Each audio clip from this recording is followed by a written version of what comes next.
Okay, thank you, sister. And next, we are going to continue with the next session. In this next session, we are going to listen from our speakers. There are four speakers, and maybe they uh, are going to speak more about this. Let us listen to them carefully. And the second, I give time to the leader speakers, Miss Flory. The time is yours.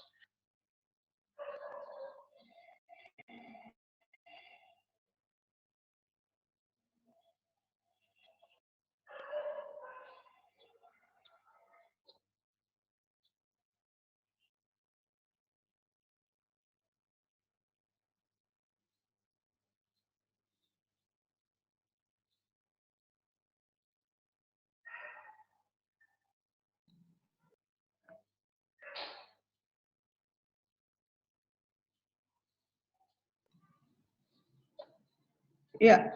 Good morning, ladies and gentlemen. Thank you for the chance given to us. First of all, I'd like to introduce our team. Um, in our team, we are 4 of us. They are, or we are, Elizabeth Andrianti Werang, Master of Applied Linguistics, Maria Febriani Seran, Master of Applied Linguistics, TESOL, Dr. Madar Alexius, Dr. Anda Floriberta Lake SS MA. In this team, I am as the leader, and Miss Elizabeth, or used to be called as Miss Yanti, the member, Miss Maria Febriani Seran, or used to be called as Miss Ria, the member, and Mr. Alex is also the member of the team. But what we are doing is actually not our own, but we are actually cooperate together, and we are grateful to have this kind of great opportunity to share with you the great participants, and we do hope that from this webinar we can share our ideas regarding the topic we are going to present. Our topic to be presented today, as you can see, we have student perception on the implementation of Google Classroom as LMS in ELT. Yeah, in this research, especially in the webinar today, we will have the talk or the presentation like this. The background of the study, this is the outline. Background of the study, literature review, research method, findings, conclusion, and implication. For the background of the study, the literature review will be presented by Ms. Ria, while the research method will be myself, and the findings will be Mr. Madar and Ms. Yanti. And the conclusion will be Miss Ria, and the closing will be me, myself. So not to waste the time, now I'm going to give the chance to the first speaker, Miss Ria. Time is yours. Thank you. Thank you, ma'am. Is my voice clear enough? Yeah, clear enough. Okay. Okay. Thank you. I'll keep the ball rolling. Good morning, everyone. So to begin this presentation, I would like to draw four fundamental reasons why we initiated this study.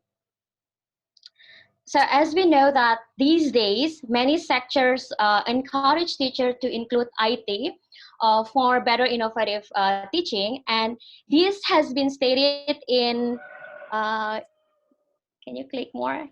Miss Yanti? Okay, so this has been stated in Peraturan Menteri Pendidikan dan Kebudayaan nomor 65 tahun 2013 that states that teachers are encouraged to use the technology and information in order to boost the learning efficiency and also effectiveness.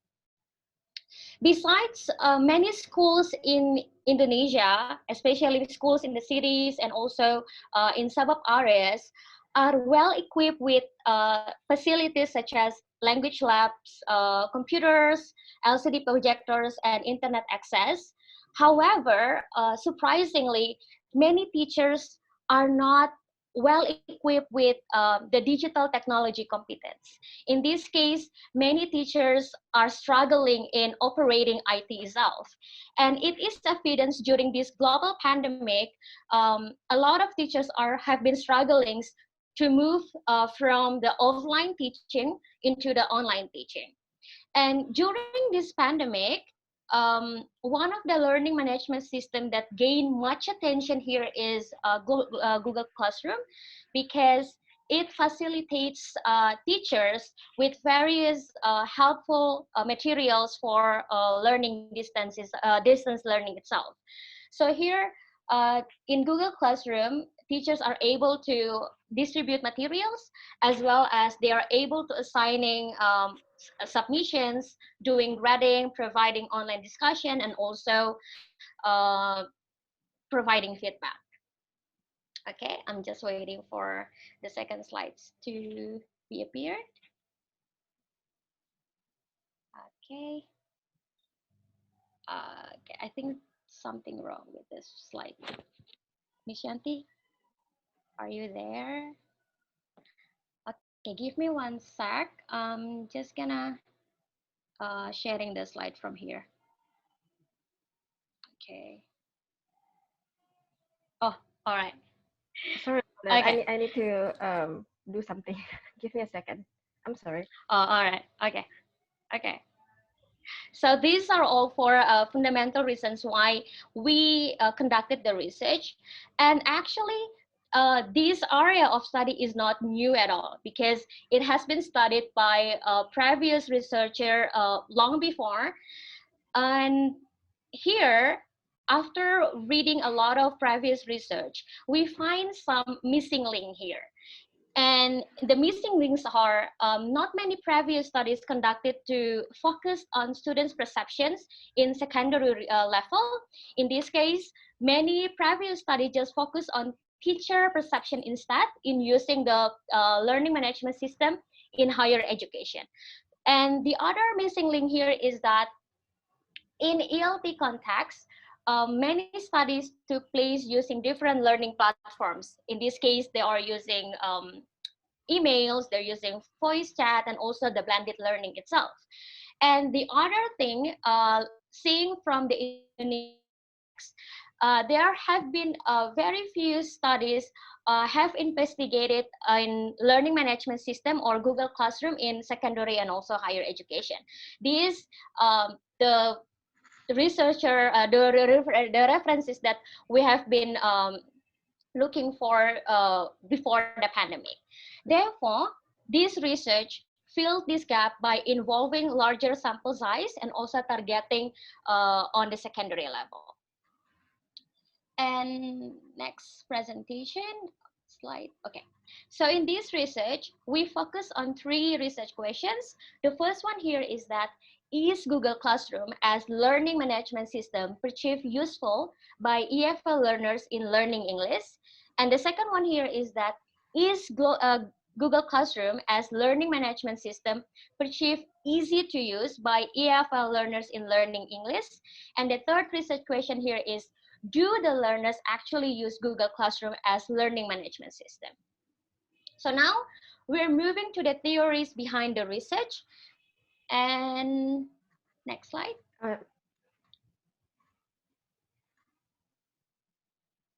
Okay. So talking about learning management system, it cannot be separated with e-learning, as e-learning has come with different and many terms. Many e-learning are referred to blended learning, web enhanced learning, and distance learning, and these are all terms that are used interchangeably. And in e-learning itself, it has some definition. The first one here is that it is a blended learning where the learning takes place online and also offline.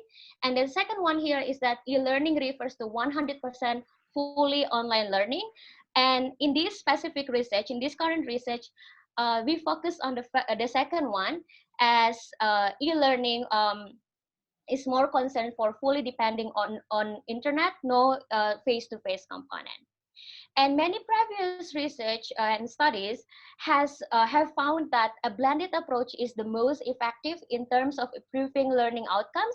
However, the issues on the faculty IT training has been raised in these areas of study. Next. Okay. And of course, in using e-learning or in applying e-learning, one of the current platforms used by teachers for distance learning is the Learning Management System, or LMS. And in this LMS, it is a web-based platform that enables users to manage their online teaching by distributing learning materials, assigning assignments, quizzes, grading, and also online discussion. However, all the although all the LMS offers a great significant benefits for distance learnings, three three issues are still raised in this specific area of studies. There are low IT skills, limited resources, and also the teacher's reluctance to develop better blended learning itself. And therefore, here, as I've mentioned before, Google Classroom here is one of the popular LMS used by the teacher itself, because it offers the benefits in terms of distributing materials, giving announcements to teachers and also students, and establishing discussion and also learning materials. Okay, so just to be clear, to elicit the EFL students' perceptions on learning management system, on the effectiveness of Google Classroom as learning management system, we adapted the technology acceptance model proposed by Davis in 1989. Okay, just gonna wait for a moment. This is also the issue of technology. Okay. So yeah, next slide. Yeah. So in this current research, we adopted the model proposed by Davis in 1989, called Technology Acceptance Model, or TAM, and it has been modified also from Almaroof and Ellerman research in 2018. So in the previous model, it has 4 categories. However, we modified it and we only research on 3 categories. They are perceived usefulness, or PU, and then perceived ease of use, and also the actual system of use. So let's discuss one by one so that you can get a clear idea about we are researching on. So perceived usefulness, or PU, here, uh, Miss, can you just skip? Okay, is defined as the degree to which a person believes that using a particular system will enhance his or her job performances. So in this case, when you're using an application or a system, people tend to use or not use the application to the extent that they believe that this application will help them perform the better job. So this is like your assumption, your perception, your inner perception. And then the second category here is perceived ease of use. Uh, one more click. Okay, Miss Yanti, can you click for the next categories? Uh, okay, let me just wait for. So the second category here is perceived ease of use. So here in this second category, or perceived ease of use, is defined as the degree to which a person believes that using a particular system will be free of effort. So in this case, if I can picture or illustrate it, is that when you are using a certain application, you as the user will not allocate too much resources in order to perform various activities under his or her responsibilities.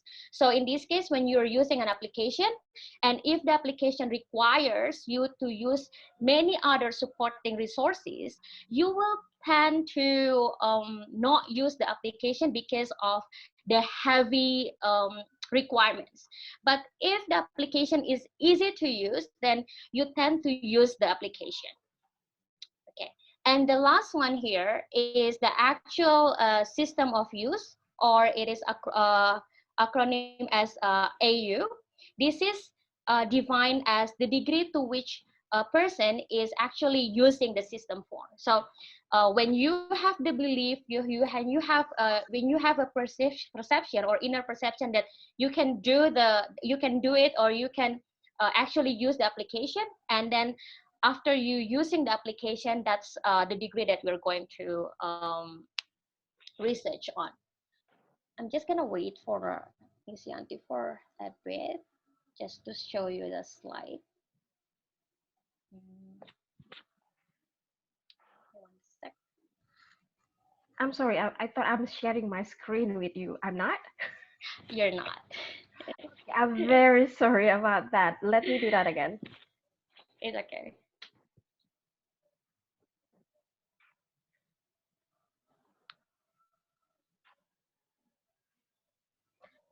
Am I sharing my screen with you now? Yeah. Okay, thank you. Um,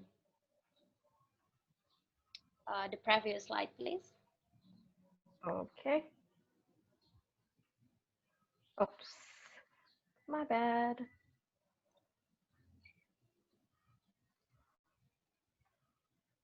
Okay. Yeah. So these, just to have a brief re-explanation. So this is three categories that we are going to research on. We actually have researched it. So the first one here is that the perceived usefulness. This is about your inner perceptions. If you believe to use the specific system or application. And then perceived ease of use here is defined as a degree to which when you're using the application is easy or not that easy or difficult to be used. So we are researching on that category as well. And then the third category here is that the actual system use. In this case, when you're using the application, what happened after you're using the application. So that's about the literature review. Now I'm passing back the ball to Memflo. Yeah, okay. Thank you, Miss Ria, for such a great presentation. Now, I'm going to talk about research method, or how we did the research. Yeah, Miss Yanti, may I have the next, please? The next slide.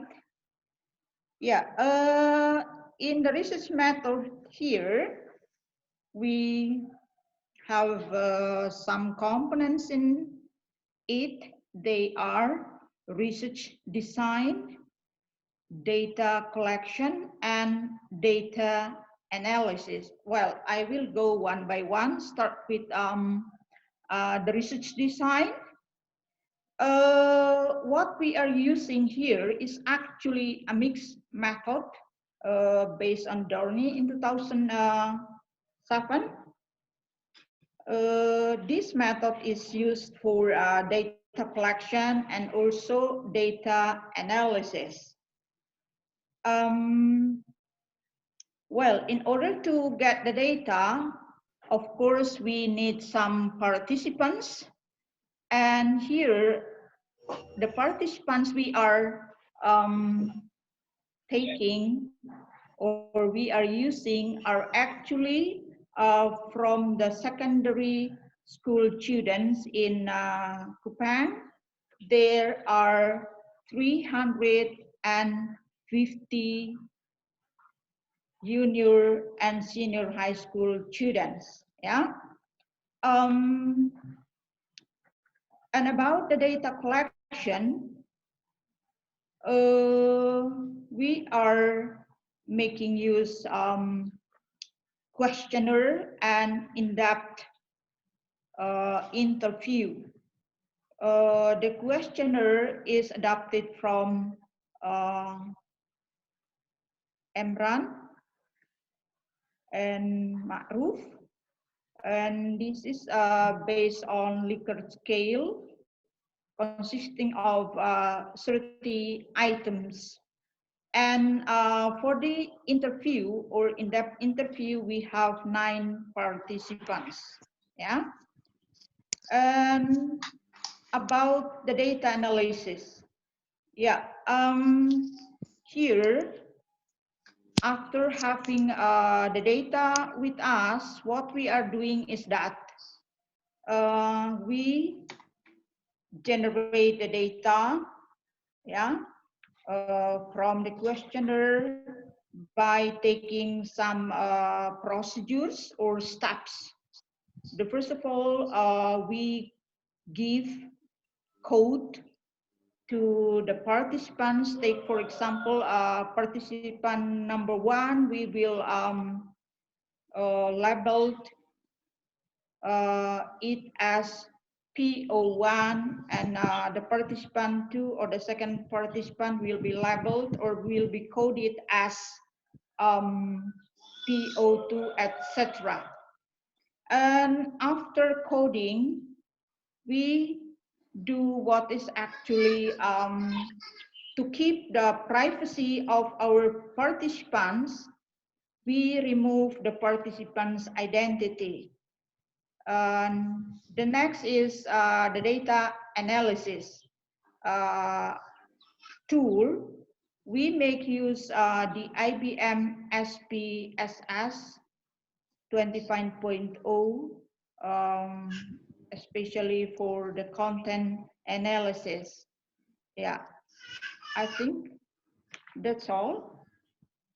And I can give the next chance to Miss Ria, to Miss Yanti to present your part. Thank you.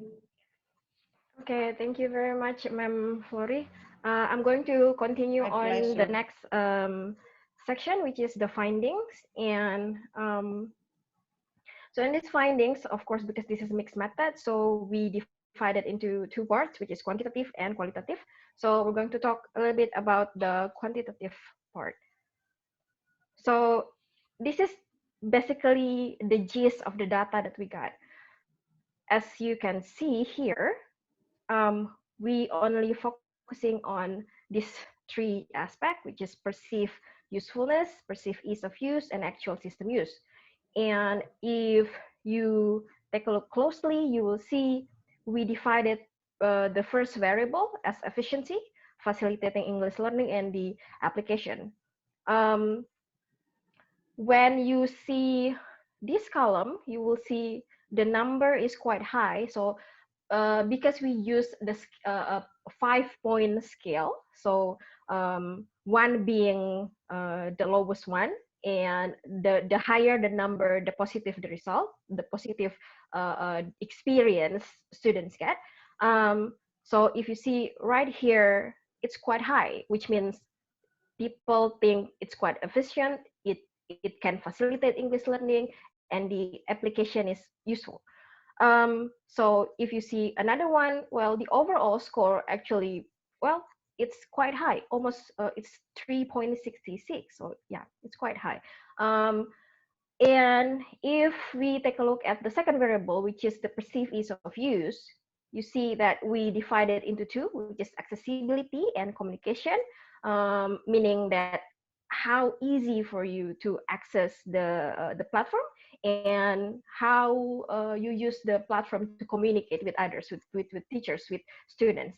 And it generate quite high, even higher, compared to the perceived usefulness, which is um, accessibility very easy, um, um, um, 4.26, and then communication also quite high, it's almost 3.9, and then even the overall score is the overall mean, I mean 4.15. And if we compare the perceived ease of use and perceived usefulness, is definitely higher, even though the difference is not really that much of a difference. And if we take a look at the actual system use, this is also generate quite high, even higher than the perceived usefulness. So um, we were quite happy with this result, meaning that because this research is actually based on it's like um, um, the continuation from the digital workshop that we did last December last year. So we think we contribute something by training the teachers at that time, and then this is the result. So we're quite happy with that. If we take a look at this, as I said before, it's quite high, meaning that people perceive as definitely this is useful. We almost certain about that. And also the actual system uses, they think, well, yeah, we can use it, basically it. But if we compare that with perceived ease of use, you can see that they think this is supposed to be easy, but then when they actually using it, there's a slight difference. So for us, this is quite interesting, because at the beginning we thought that these students probably will have difficulties in operating the platform and operating Google Classroom. But actually,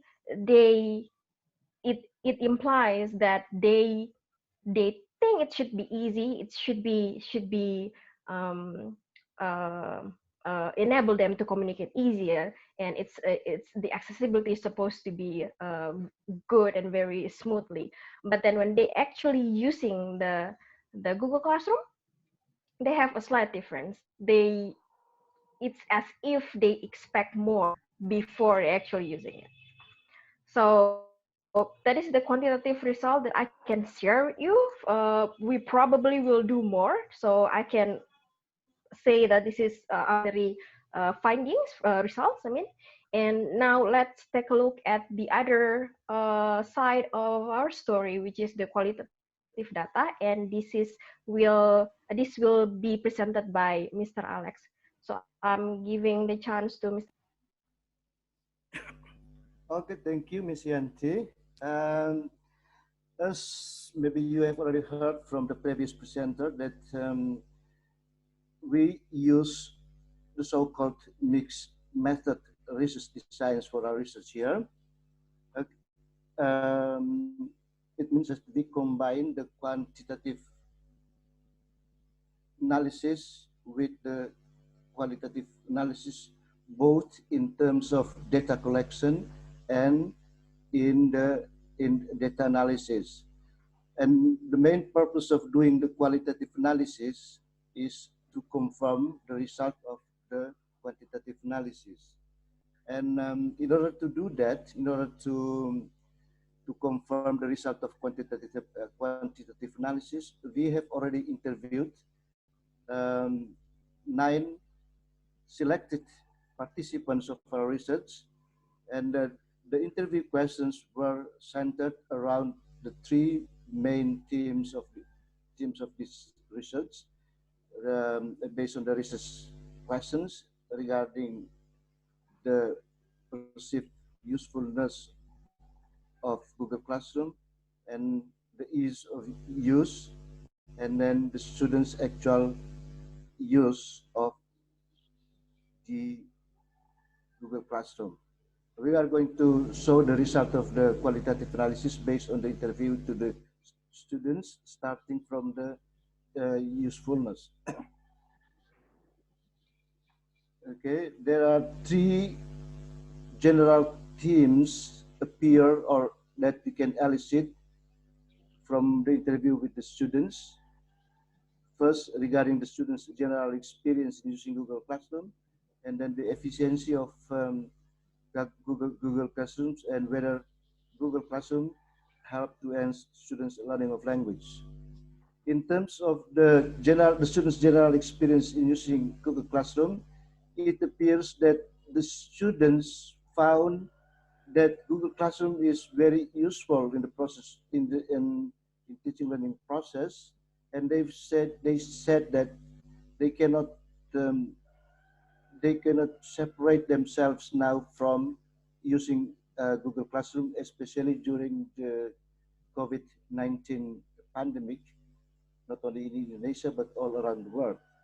However, um, they found that the, in fact it was the teachers who are not so skillful in using Google Classroom. Sometimes they found that the teachers were late in sending the notification to the students, or sometimes the students' assignment were late to be corrected by the teachers, and so on. So there is a divided opinions with in terms of the teachers and the students' skill in using Google Classroom.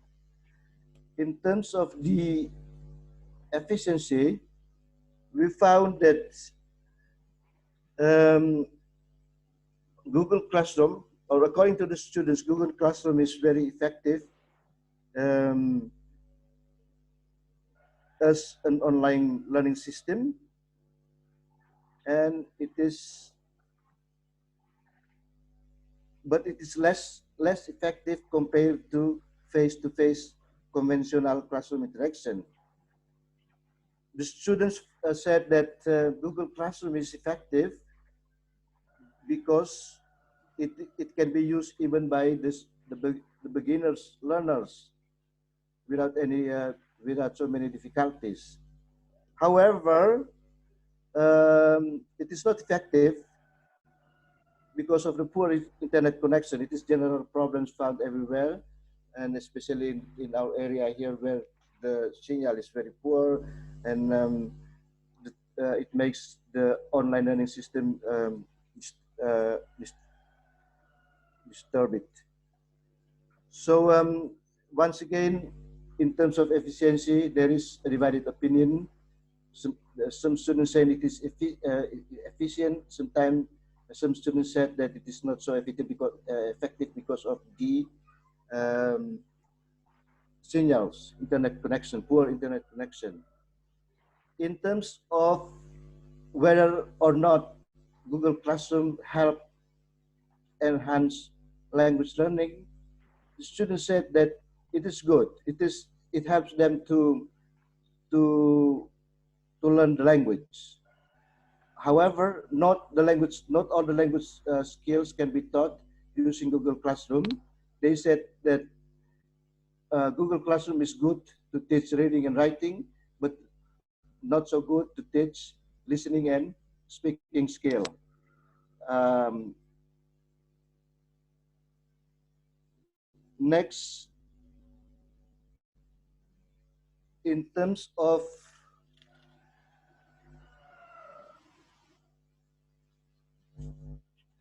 whether Google Classroom is easy to use, the students expressed their opinion that to communicate with the teacher, Google Classroom has several weaknesses, but also some strengths. They say that classroom where they can have direct face-to-face interaction orally to the students, like with like when they are using Zoom or video calls, and that makes the students have a problem of asking questions directly to students when they have problem of understanding the content of the teaching materials that they receive from the teacher. And then, but the positive thing about Google Classroom, according to the students, that it is tidy, it is neat, it is more organized compared to, for example, they send their assignment or their the answer to the quiz or to the test using other platform like WhatsApp application. So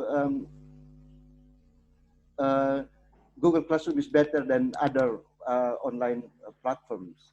However, once again, sometimes there are some problems faced by the students due to the human error. For example, the teachers forgot to click the submitted button while the students have already sent the assignments or the quiz to the teacher. In terms of the features of the Google Classroom, the students said that mostly all the features can be used by them easily. They have no problems in using the features of Google Classroom, especially the features like the Google Form, tracking system, uh, classroom, tab classroom, and so on. Those are very useful and very easy for them to use.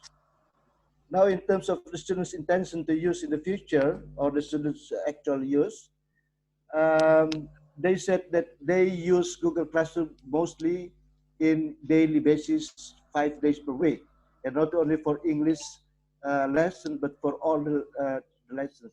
The students say that Google Classroom is useful because they can use it not only for English lessons, but also for other subjects. And in the future, they say that they will continue to use Google Classroom if it is made compulsory by the schools or by other stakeholders, for example, by Dinas Peranka, when they establish that it is a rule to use Google Classroom in the future, the students will continue to use it. Um, and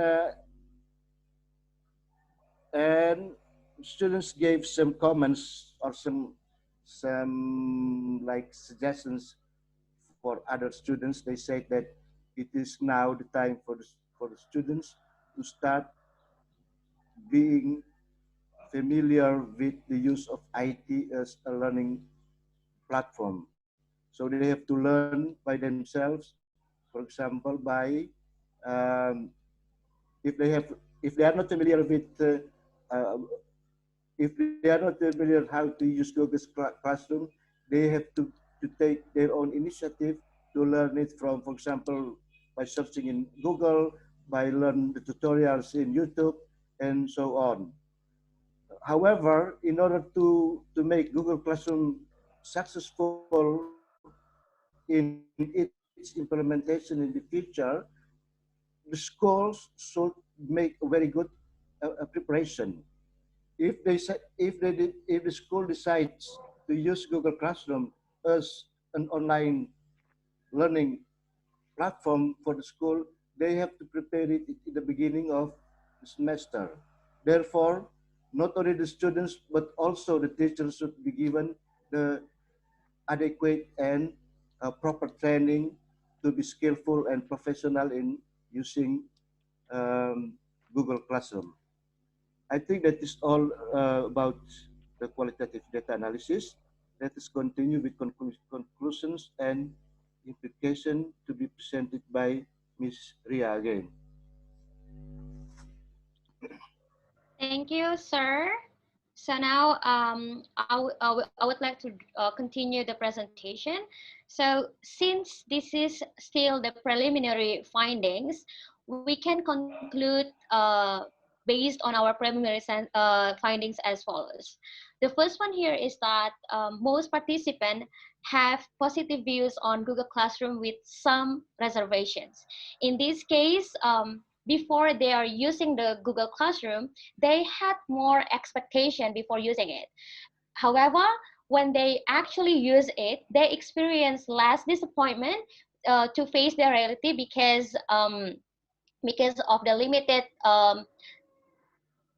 of online learning provide, and it is also confirmed by our qualitative results and also the previous studies. And then the second conclusion here is that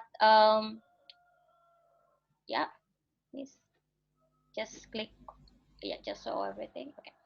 And then the second one here is that Google Classroom also provides all features for assignment submission, such as yeah, like they provides everything like assignment submissions, learning material attachments, online learning resources.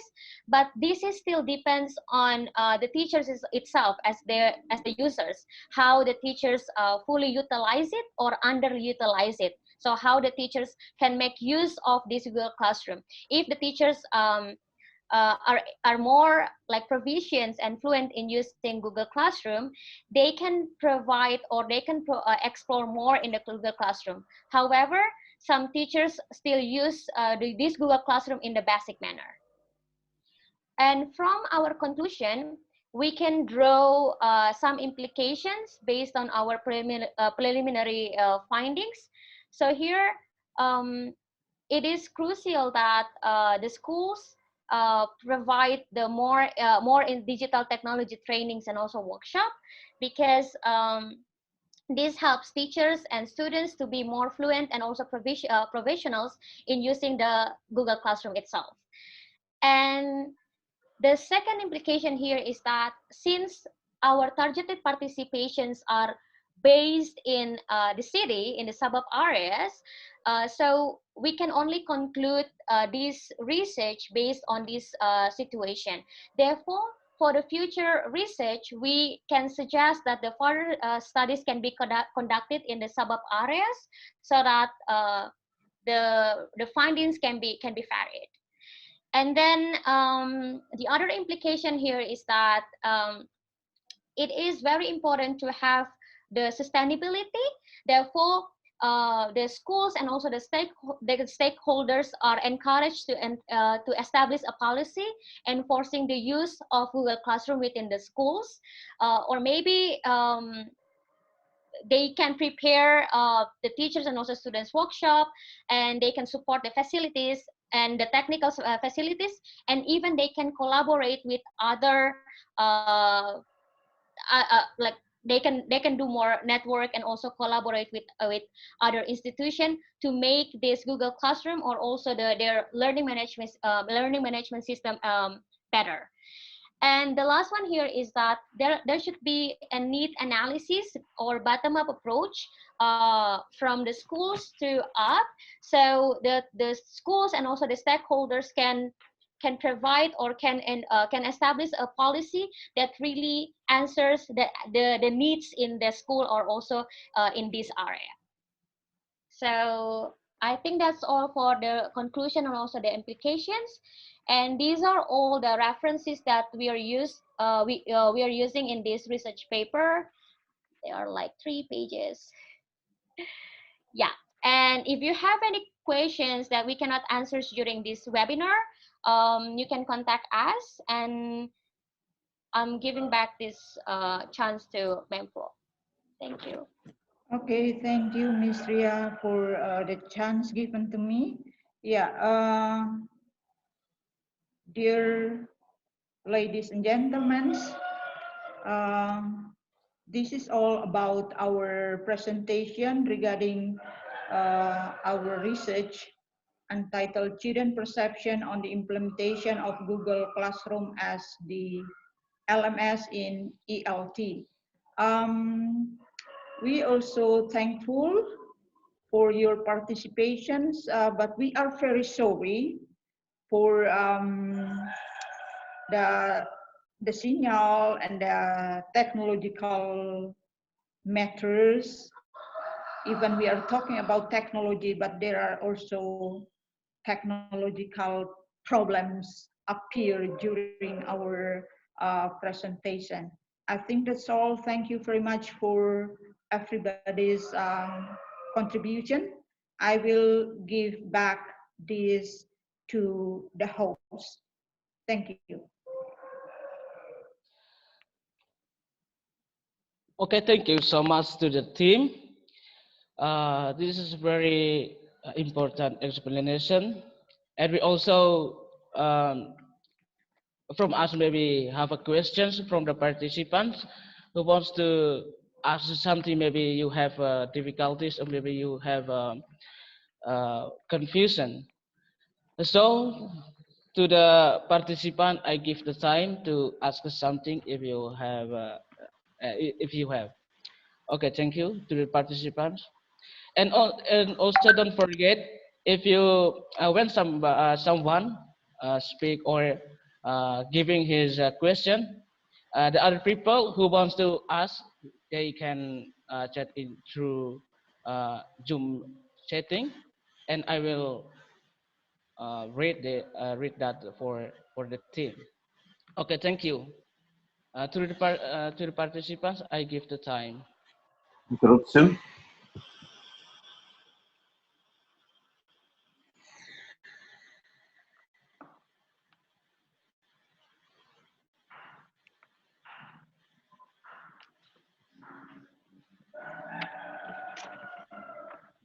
Hello, hello, Mr. MC. Hello, brother.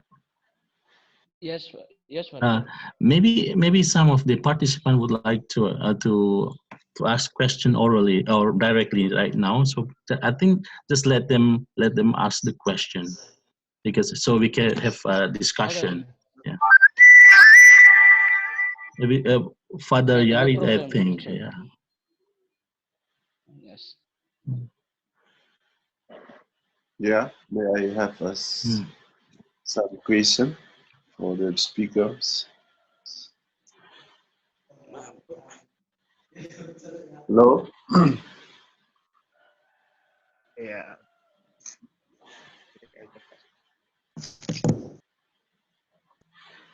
Ada.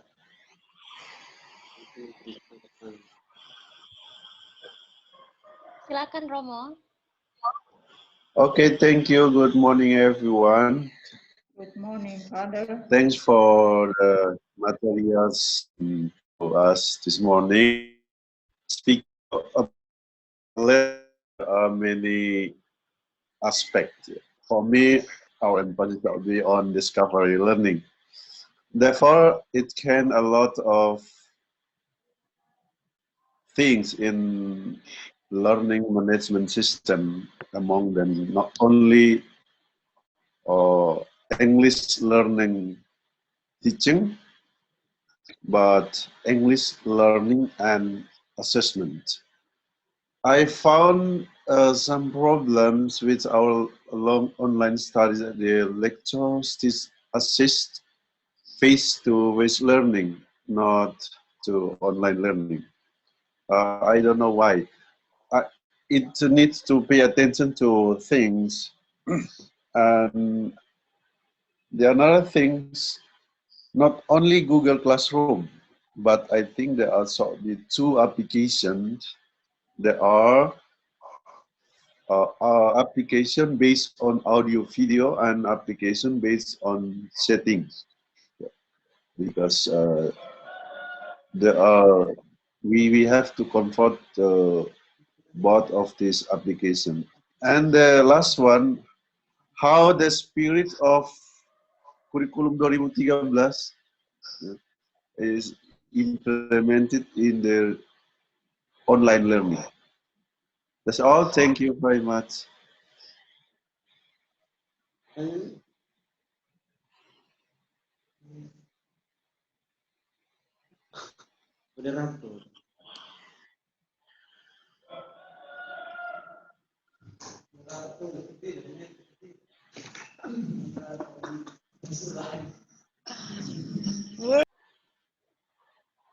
Okay, thank you, Father Yarit, and to the teammate. Maybe I need some more questions from the participant.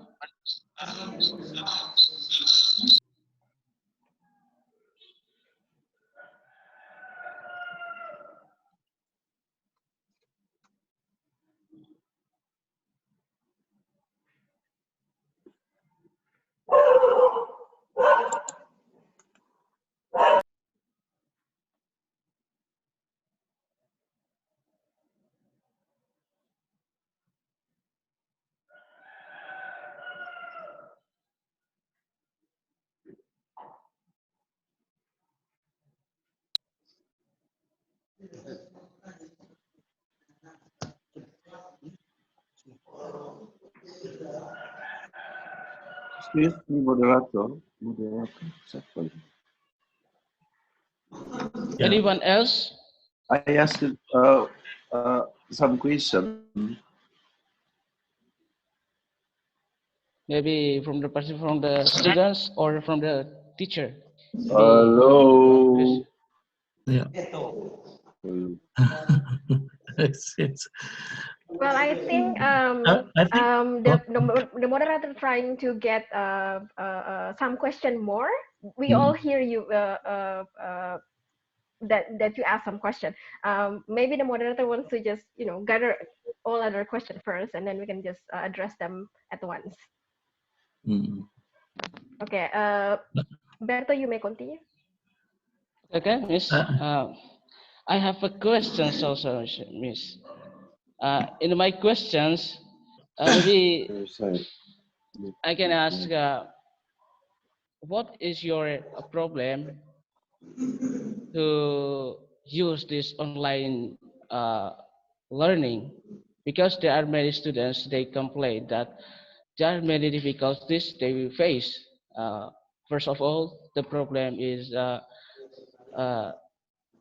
connection. This is the primarily problem for them, and also in your experience during the teaching, maybe you have some methods you use to make the lesson is still live, and maybe you have some methods to make uh,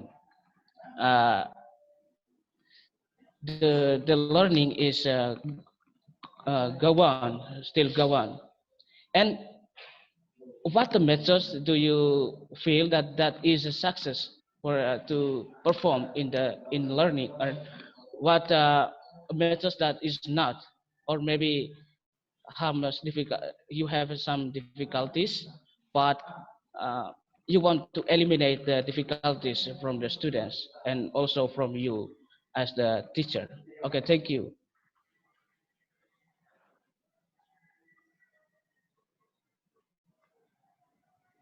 Should we wait for another question? Hello. Suggestion. And Miss siapa? Brother. Yes, yes, sir. Just not to waste time, I think let the speaker answer the two questions first, and then maybe from the answers other it may stimulate other participants to ask question maybe. Yeah. Okay, that's right.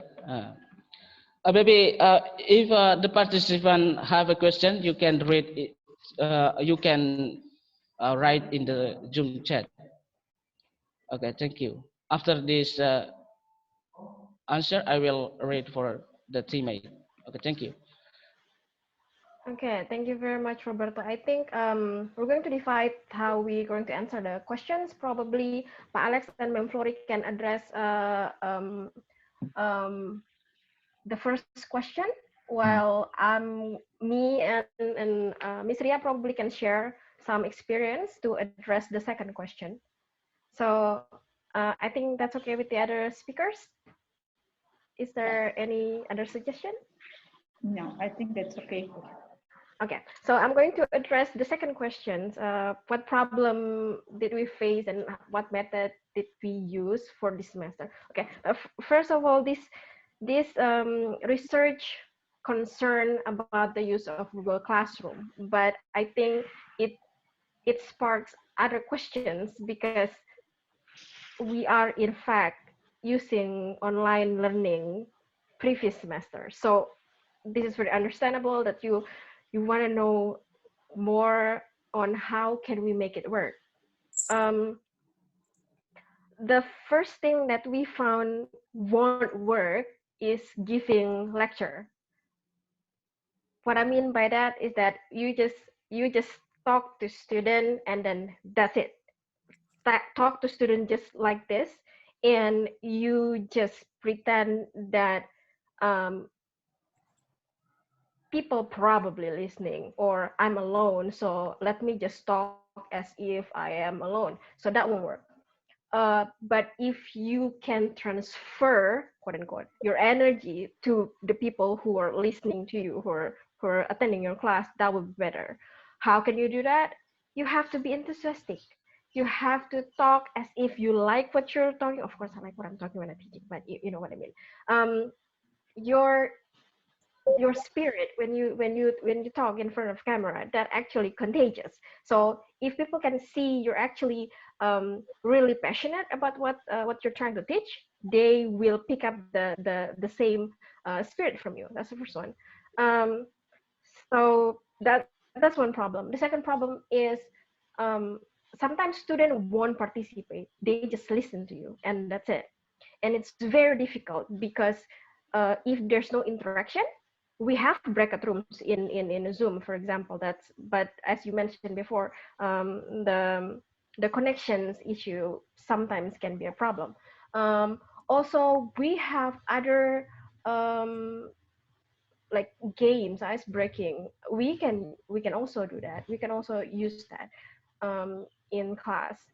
Also, another thing that I found probably useful is using um, slideshow that not just show you the whole words and concept that you want to teach, but you have to integrate picture, animation, stuff like that. So you need to make students focus on the things that you're talking about, but not the slide itself. So you become the center of attention when you talk to your students, and also ask a lot of questions when you're doing your class.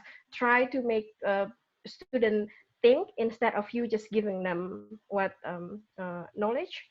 So I kind of hope that breakout rooms can be utilized to its full potential, but it's still a little bit difficult because, as you said before, once again, the primary issue here is the connection. So to be honest, I believe that all of us still learning how to do it right.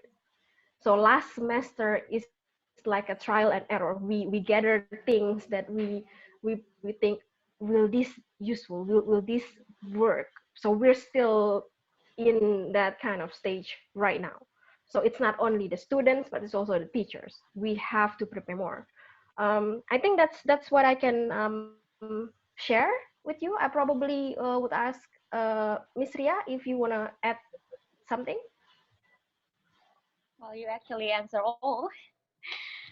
Yeah. So maybe yeah, like I said before, like Miss Yanti have said before, like make it short, accurate, and also you have to put a lot of pictures and like short words in your slide presentation just to make your students engage in your teaching, because basically online teaching is that the teachers is like talking by himself or herself. And yeah, the other thing that I would like to suggest here is that break like the long activity into like short activity. So like in the offline teaching, you have very long activities for one learning objective. Just make it short, one by one. So after the students do this, and then you can move to another activities. And what I can learn from my previous online learning is that keep the lecture under 40 minutes, because after 40 minutes, students are just like, you know, like fantasizing things, not focusing on the lecture. So keep it short and don't waste your time like going under 40 minutes. So yeah. And like Miss Yanti said, we are still learning which method should best for our teaching and also for the students. So basically everyone here is learning together in during this global pandemic. Okay. So maybe Ma'am Flori or Pa Alex Okay. can address Yeah. the first question. Well, I will try to answer one of the questions raised by Father, especially talking about learning cannot be separated from assessment. I do agree. But talking about learning, I think there are a lot of components in it, or there are a lot of factors involving. How do we know that our teaching and learning process is successful? In order to know that, one of the things we are doing is actually assessment. Yeah, that's the way we do to see what is actually the performance of our students, whether they are getting better or whether they are just stable, or whether, well, it's quite difficult for me to find a suitable term for that, because there are sometimes the students are very good at certain degrees, but on the other hand, sometimes there are students, yeah, not quite good. This not to be blamed only on the side of the students. As I've said before, there are many factors involving. Here we have the teacher, the students, and of course, the media used to gain what we have planned before. Let's say we are studying about grammar, especially one of the component or one of the topic in grammar is actually tenses. So in order to help the students to be good in using the grammar, especially the tenses, I don't think that we will be lecturing. I don't think that we will be lecturing. We will try to give them some exercises in whatever way, whether that is by giving a short talk, giving them chance to tell something which using certain tenses. So I get back to the point that is as have been raised by Father Yarit, that talking about learning, we cannot separate it from assessment. We do agree with that. For me especially, I do agree with that. How can we know that we are successful in our teaching if we do not have assessment? But talking about assessment, there are many ways also taken to assess, to get to know what is our students. And then the success and the failure of the teaching depends on many sides. And the many, the sides I'm talking here are the teacher, the students, and the environment. Yeah. On the teacher, whether the teacher planned his or her teaching well or not. Yeah. And then also the children, do they prepare themselves before taking part in the class or not? So there are many things occur in this kind of situation. And for our research, of course, here we do not try to go deep into the other aspects like assessment. What we are focusing is actually one of the factor that is media. And one of the media is that Google Classroom, which is used to be which is used to find out whether the students can do their job well or not. Well, I think that's according to me. And I will give the chance to Master Mother, maybe to go deeper and then to go for the spirit of curriculum 2013. Thank you.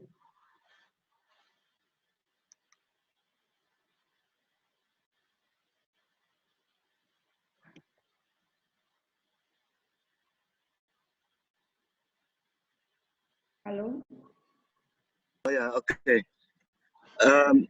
Maybe I have not so many things to say anymore because the explanations from the three presenters before have been quite well elaborated. But just to add about the 1913 English curriculum, I just want to say that actually, because we didn't dig too much about the content of the teaching materials by using Google Classroom, maybe the teachers would know better about whether the content of their teaching materials in using Google Classroom were taken from 1913 curriculum or not. But I believe that they have done that because Google Classroom or any other online learning system, only just the platform or only the media, the way how to learn, the way of teaching and learning system. The content of the teaching learning system can be taken from any curriculum. And I believe the teachers of the junior and senior high schools in Indonesia, in particular in Kupang, have used the content from the 19 and 13 English curriculum. The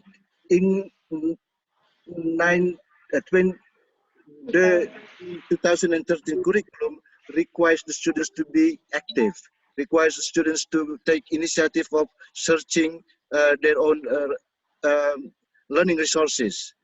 Google Classroom provides that possibility. So they can, for example, the teacher asks them to find additional materials to expand or to strengthen their learning. It is up to the teachers to ask the students to find any resources that can help them understand better about the teaching materials. And what they have already searched, browsed, or found in other learning resources can be uploaded in the system provided. Lalu, one little thing about the lecturing system in our university.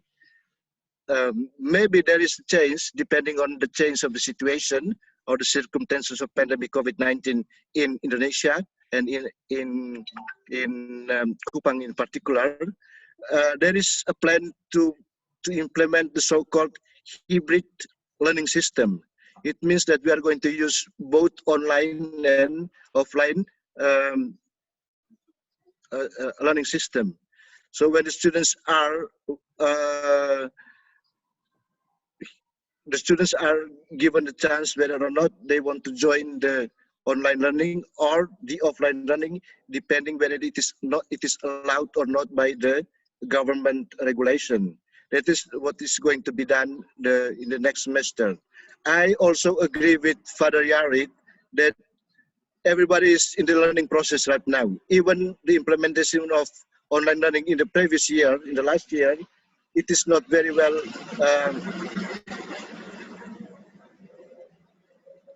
It was not very well prepared. Everybody seems to come into new era of learning of online learning system without really um, familiarize themselves with the system. So therefore, hopefully, with the new with the incoming of the new semester, everybody can prepare themselves better. I think that is what I can add to answer the questions from Father Yarit. Hello, Father. Thank you. Yeah. I actually have a question, no? Because this is interesting because I know Father Yarit is actually teaching at a secondary school, correct? Yeah. Yeah. Yeah. Yes. How have you been? I mean, what did you do last semester regarding this online learning at your school? Care to share some things with us? In our school, seminary Saint Raphael, we not do online learning. We do the face-to-face system learning because we are in the dormitory, so we not have online learning. So it's how many people in the class? About 151. Wait, 151 in one room every day? In You one don't have like class, no, 18 people. One class contains 18. Okay, I think I just want to add a little more about the curriculum 2013 Yeah. regarding during this COVID-19 pandemic. So actually, in the early 2019, when the pandemic was like going quietly in Indonesia, actually Kemendikbud released an emergent curriculum. Jadi itu kayak kurikulum darurat gitu. And then in the curriculum, the emergent curriculum, they offer 3 scenarios. So here, the first scenario is that fully blended learning. Jadi they give the authority to school to decide which scenarios fit best for their schools. So the first scenario is blended learning. So the schools is going to use their own learning management system, and all the assignment, the exams are taken online. And then the second scenario here is the half online learning. That means that the students will only work on the assignments. They don't have to do like online online class. They just do the assignments, submit the assignment, will be graded for their midterm and also the exam for their exams. And then the third scenario is door-to-door learning. So the teachers go to the certain areas where the children and the students are living like all together or like living in the same area. So the teacher come to their area and teach for one hour, and then the teacher also can take the assignment from the students, and then they will mark the assignment and give it back to the students later. So these are 3 scenarios offered by Kemendikbud, and it depends on the schools. So like mostly schools in Kupang, if I'm not mistaken, if like schools in Kupang, if I'm not mistaken, they tend to use the first and also the second scenarios. And then for schools in suburb area and also the rural areas, teachers will choose the third scenarios, where teachers go to their house, like door to door, and provide the learnings for 1 hour. And after that, they will collect the assignments for the midterm and also the exams. So this is the update that I can give to you. Maybe it has been changed, like in the late 2019, and maybe it will be changed again in 20 and 21. So yeah, that's the thing. Okay. Okay. Okay, thank you for the questioner, Father Yarit, who already asked us some very important questions. Okay. Brother, brother, brother. Yes. Yes. Maybe before closing, I see that there are there are participants from outside Kupang. Yeah, some teachers, English teachers from outside Kupang. So I think Yes. it would be better if we give them some opportunity to say something, to share their experience about teaching and learning process during this pandemic. Maybe this is just suggestion if you allow. Okay. Thank you. Sure. Ada Pak Edward, ada Pak Gabriel Tobi, ada Ibu siapa nih, Galaxy J7 Prime ini. Ada juga Ibu Maria Amata Rosa dari Wulanggitang. Ya. Pak Edward juga, Pak Edward Pope. Ya. You can I think you can speak in bahasa or in English in bahasa, no problem. I think. Oke, sure. Oke, terima kasih Pak. Dan mungkin dari Bapak Ibu guru ada yang mau men-sharingkan pengalaman mereka tentang cara mengajar mereka di dalam ya seperti yang kita lihat sekarang, situasi yang sangat sulit, yaitu mereka harus menjalankan proses pembelajaran melalui daring atau online. Jadi maybe one from the teacher maybe want to share their experience or want to ask something to the speakers today, to the teachers from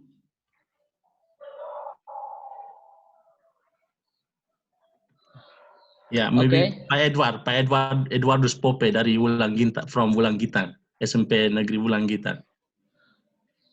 Okay, sure. The time is yours. Maybe you have a question or you have an experience to share with us here. Okay, thank you very much for the chance given to me. Actually, I have no question for the presenters, but I would like to share my experience here in teaching learning process. We use offline system because of many factors, such as the access of internet is very poor, and not all the students have no Android HP. That is the problem. So our school didn't use the online system in teaching learning process. So what I get today for all the presenters is the best contribution, because we are on the way or on the process to use online process later. So I think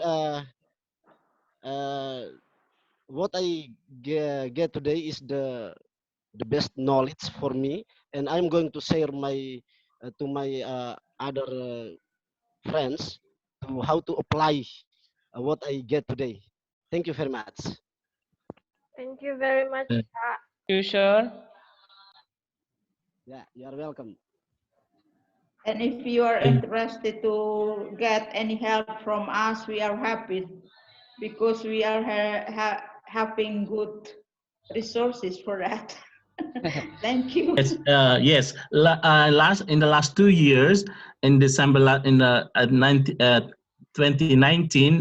Ibu Ria, Miss Alice, Pak Anis, and I, we also conducted a workshop on using the digital digital platform in learning. So if you are interested, if you we can also run a workshop if you need help.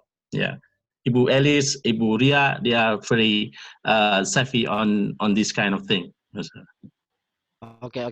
Thank you. I hope that you have the chance to come here to share your knowledge, how to apply, how to teach English for our students here, because there are many problems in learning English, especially for our students that they usually use a native language, like Lama Holot language.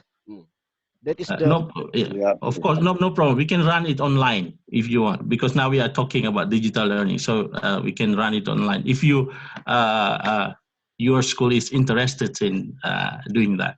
Okay, Minta maaf ini Bruder saya terlalu jauh. Nah, saya kembalikan ke Bruder.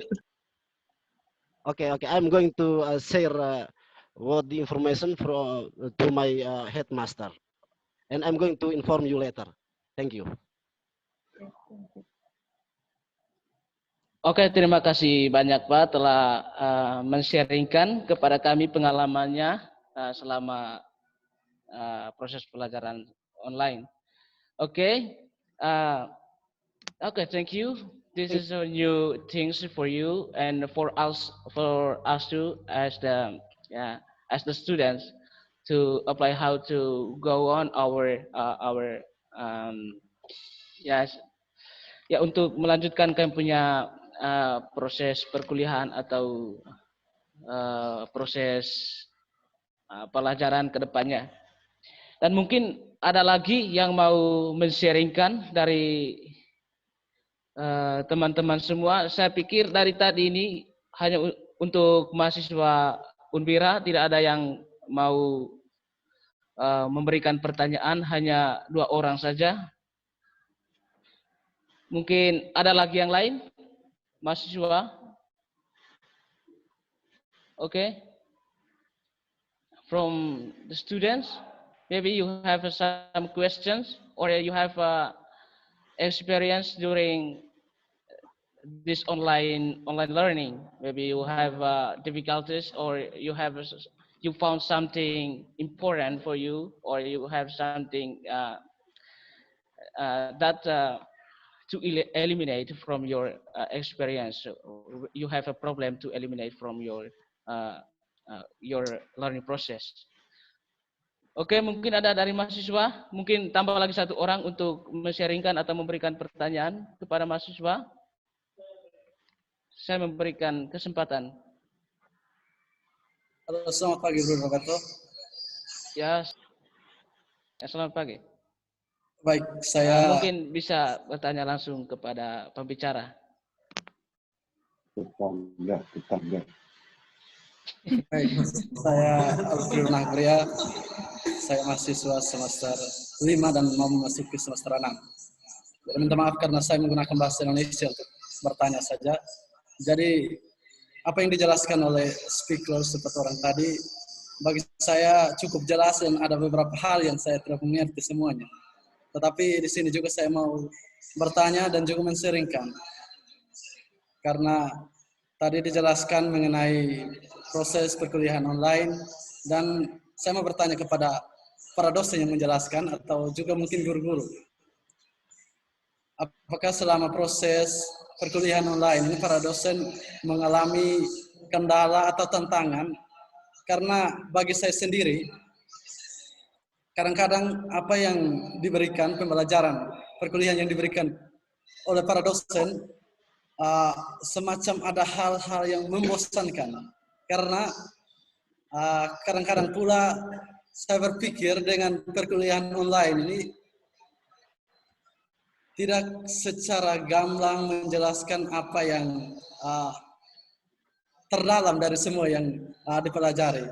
Karena ketika apa yang dijelaskan tidak memperdalami semua itu, kadang-kadang saya lebih suka untuk menonton di tutorial atau menonton di YouTube, karena di sana juga ada hal-hal yang mungkin lebih menarik atau mungkin lebih tidak membosankan, dan di tutorial juga kadang-kadang menjelaskan lebih terperinci dan detail. Jadi mungkin para dosen atau para guru bisa menjelaskan hal ini. Terima kasih, itu saja.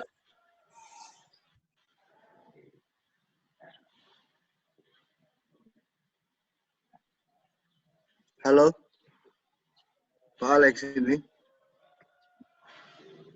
Iya, Bapak silakan. Iya, Ya, Pak. untuk tadi Bruder itu ya. Ya, Pak. Iya, saya mau menyampaikan untuk adik-adik mahasiswa semester 6, like what the brother has already said, that this is new experience in learning online, okay? Pengalaman baru dalam belajar online.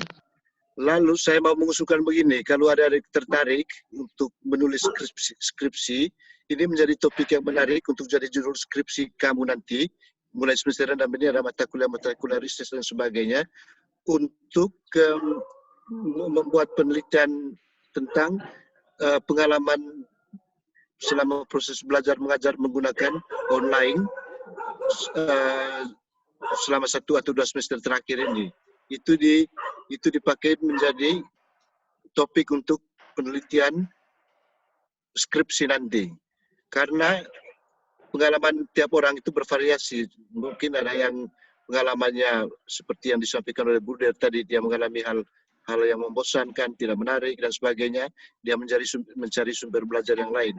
Itu bisa menjadi topik penelitian yang bagus sekali untuk skripsi tentang efektivitas dan keberhasilan penggunaan Unwira sebagai media pembelajaran online di kampus kita.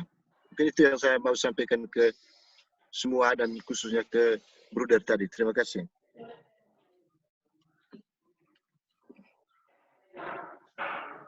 Oke, terima kasih Pak ya sudah menjawab tadi itu, bahwa pengalaman ini bisa menjadi topik yang menarik untuk digunakan sebagai bahan untuk menyusun skripsi. Ya mungkin dari teman-teman yang lain atau mungkin dari Bapak Ibu dosen yang bergabung di sini mungkin bisa men-sharingkan sedikit apa yang mereka dapatkan selama ini.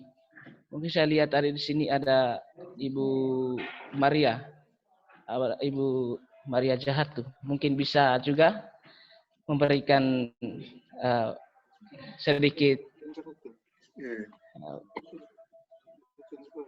Sudah lama. Sudah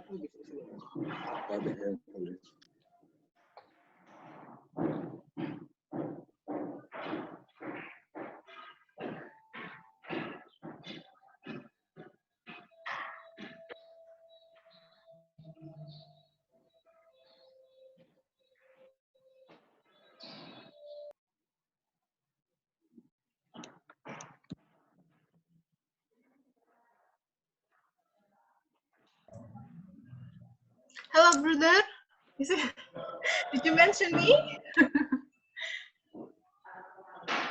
Halo. Halo. Oke, ya. Ya, selamat ya, Ibu. Good morning, everybody. Thank you for the chance to give. So yeah, sharing my experience in teaching online. The key for me is actually the teaching instruction. Jadi memang kesulitan kita, terutama saya mengajar speaking, apalagi harus menghidupkan interaksi dalam kelas ya, sangat kesulitan karena harus membuat anak-anak berinteraksi di dalam kelas online. Tapi kita punya biasanya saya memakai, minta anak-anak memakai Zoom atau merekam percakapan mereka lewat video call. Biasanya saya memakai pair group atau small group discussion.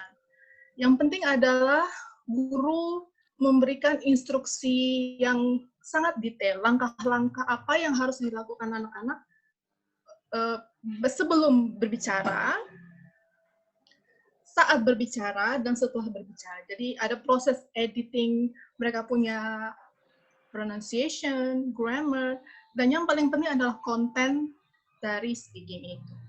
Jadi saran saya untuk kita para guru, calon guru, meningkatkan ketajaman kita atau critical thinking kita dalam memberikan instruksi yang jelas kepada students, apa yang harus dibuat, ekspektasi apa yang mau dicapai di dalam sebuah pembelajaran. Gitu. Itu yang saya bisa share. Further, thank you. Oke, thank you, Miss.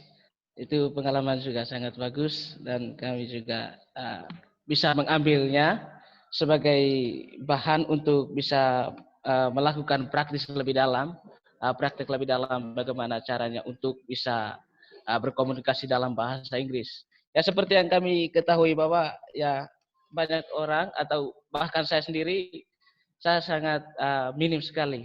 I'm very poor in English, so this experience, this sharing is very useful for me when the teacher asks the students to take more active to practice more their English with other students.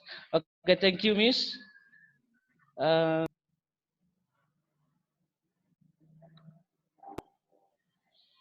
To the other questioner, maybe.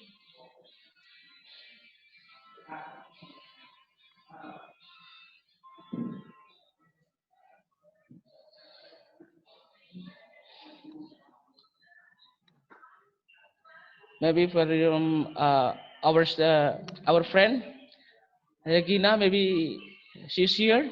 Maybe you want to ask or you are to share something, Regina.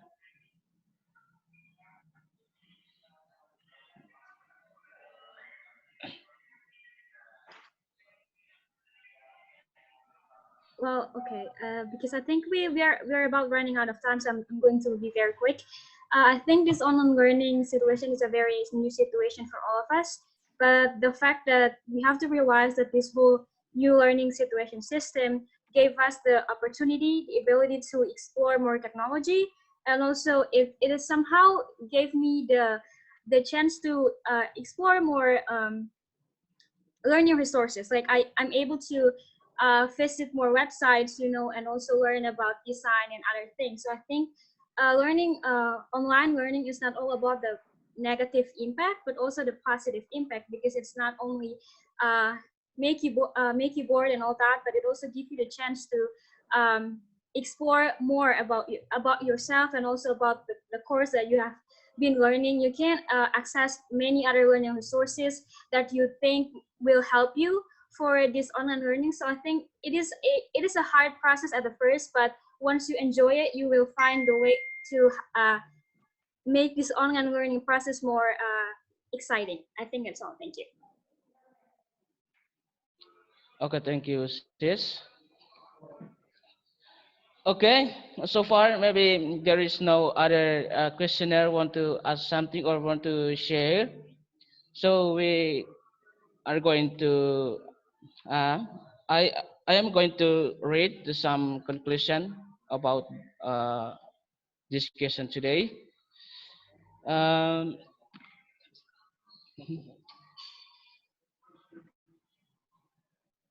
okay. First of all, there are two main problems we have in this learning process. But there are two sides. I mean, there are two sides we face in this global pandemic. The first is this global pandemic or this situation brings two common impact. First is the positive impacts, and also the second is negative impacts. As we know that for the positive impacts here in Indonesian context, that curriculum 2013 is one yes, itu sangat bagus untuk mengaplikasikan untuk diaplikasikan karena sesuai dengan konteks bahwa mahasiswa atau siswa harus memberikan peran yang lebih aktif lagi. Terus yang kedua itu mengenai negative impacts-nya, itu kita lihat bahwa memang ada banyak kendala yang terlebih dahulu itu di antara guru-guru dan juga mahasiswa, di mana mereka tidak mendapatkan pengetahuan yang cukup di guru-guru, dan juga dari gurunya itu mereka mengalami kesulitan di dalam memberikan materi karena ada banyak kendala, ya seperti yang sudah dijelaskan tadi, itu ada banyak siswa yang tidak memiliki alat teknologi. Mungkin hanya itu saja dari moderator, dan saya sudah memberikan sedikit kesimpulan tadi. Mungkin ada kekurangan atau hal-hal yang tidak berkenan, saya mohon maaf. So Bapak-Bapak, Ibu Guru, dan teman-teman semua, before we left the meeting room, I would like to ask you also turn on your camera for documentation sessions. So I will basically capture the screen. So I hope you all would like to turn on your camera for the. Okay. All the participants? Yeah, also the participants, like everybody. So there's 3 slides. So this is the first slide. So I'm going to count 1, 2, 3, and then I'll capture it. So 1, 2, 3. So, Miss Maria, you still turn off. Oh yeah. Berapa IKN harus kasih. 1, 2, 3. Yang ketiga dengan orang Manggarai yang numpang lewat. And then slide. Itu 3 kategori nanti. Nah sekarang mau tetapkan ini harus dapat tangan. Second slide, so 1, 2, 3, sudah bagus. go.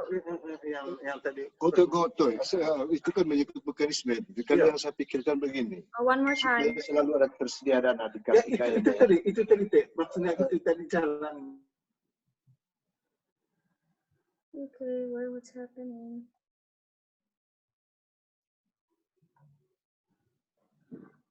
Wait, what? Wait, okay. Holy shit. Okay, and then the last slide. Okay, 1, 2, 3. Can the last slide open your camera? Okay, 1, 2, 3, go. Okay, one more time.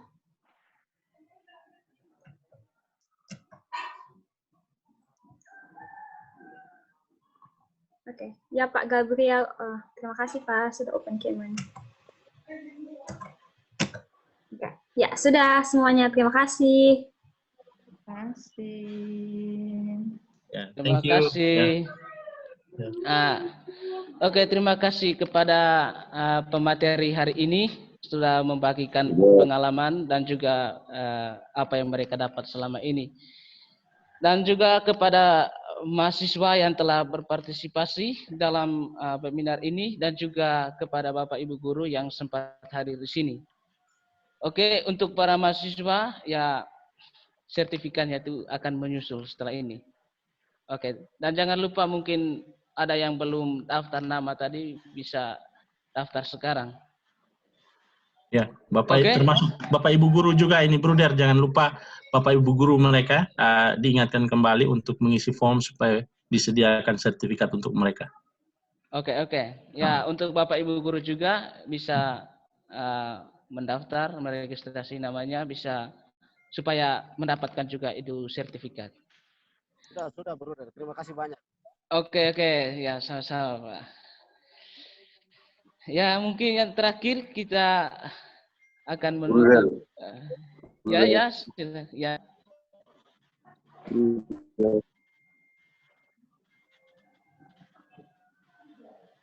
Itu diingatkan besok bisanya. Mungkin itu besoknya. We have Yes. Yeah. We will have Eucharist Mass tomorrow on 5 p.m. Oh, 5 p.m. Where? So untuk semua teman-teman dari Prodi dan juga Bapak Ibu dosen, tomorrow we're going to close our whole activity untuk Pekan Kreasi Mahasiswa. Maka akan diadakan misa di sore hari secara online jam 5 sore. Nanti link untuk online-nya akan segera menyusul besok. Jadi diharapkan kehadirannya. Terima kasih. Oke, sudah jelas semua. Mungkin untuk sebelum kita ini mungkin saya minta kepada Suster Josephine atau salah satu suster untuk menutupi acara kita dengan doa. Halo, Brother. Ya, silakan Suster. Dear webinar attendees, let us close this webinar with a closing prayer. Let us pray in the name of the Father, and of the Son, and of the Holy Spirit. Amen. Amen. Lord Jesus, we thank you for your blessings and guidance to us during this webinar. Hopefully, all of that can help us in our lecture process so that we can complete our education at university well, and it can be useful for our work and service to many people. We ask you to bless all our efforts and plans in achieving our goals. We also ask you to bless us in every struggle of our life and give us good health in carrying out our activities, especially during this pandemic. Lord, this is our prayer that we offer to you through Christ our Lord. Amen. In the name of the Father, and of the Son, and of the Holy Spirit. Amen. Oke, terima kasih Suster. Terima kasih lagi untuk sekali lagi kepada pemateri hari ini dan juga para penanya dan juga lebih khusus kepada semua Bapak Ibu yang sempat hadir di sini. Oke, terima kasih banyak. Hanya itu saja dari moderator. Terima kasih. Terima kasih. Salam. Selamat salam untuk dosen. Bye, Brother. Bapak Ibu Guru, terima kasih. Sampai jumpa di webinar selanjutnya. Terima kasih semua. Terima kasih Ya, sudah terima kasih. hadir. Sampai jumpa pada next Terima session. kasih. Bye-bye. Dah. Miss. Dah, selamat semuanya. Thank you very much. Thank you very much. Dah, Brother.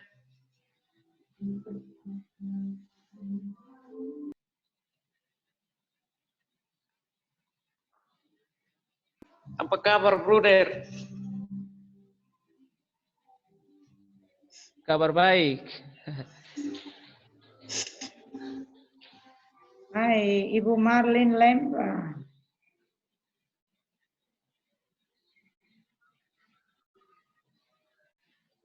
Ibu Maria Rosa. Ibu Flori. Halo. Halo. Dah. Dah. Makasih ya. Dah, makasih sama-sama juga.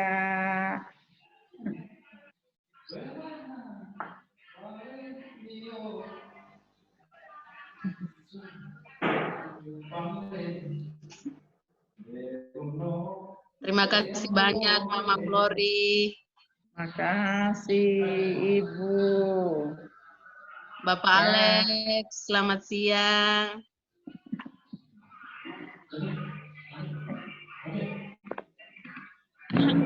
Baju merah tuh.